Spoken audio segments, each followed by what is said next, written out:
ask Michael Norris to come and introduce the next piece. Kia ora tātou, kia ora Elizabeth.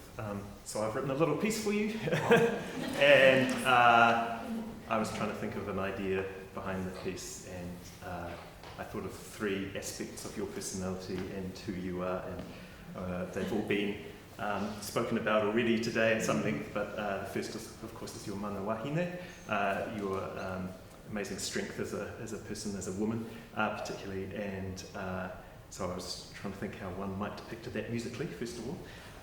Secondly, of course, the incredible work you've been doing, particularly with Tama, Tony and Diana, to really develop SOUNZ's engagement with Māori communities and cultures and music and composers, and it's really been amazing, and particularly in the last couple of years, to see the fruits of all that labour really develop SOUNZ to some of the incredible statistics that have come out of our board meeting today about the number of new Māori composers that have been signed on way in advance of what's been going on since the inception of SOUNZ. So that's something I also wanted to somehow encapsulate in the piece. And finally, of course, being Facebook friends, all your wonderful photos of Waikanae, particularly all the photos from Waikanae Beach across to Kapiti Island. And of course, my mother also has a house up in Waikanae Beach as well. And I also have many fond memories of taking my kids onto that beach and the view across the waters to Kapiti Island.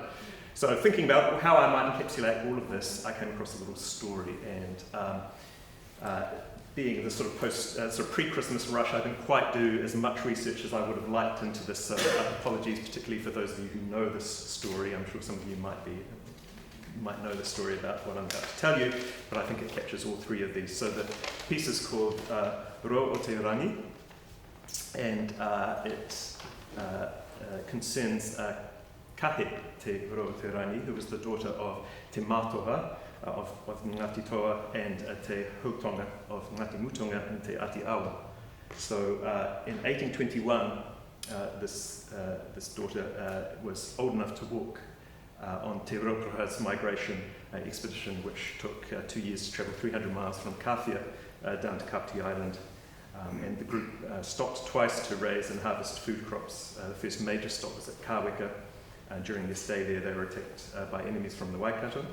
And Te Mātoha, Kahe's father, is credited with having killed Hiakai and Mama, important Waikato men, in the Battle of Motunui.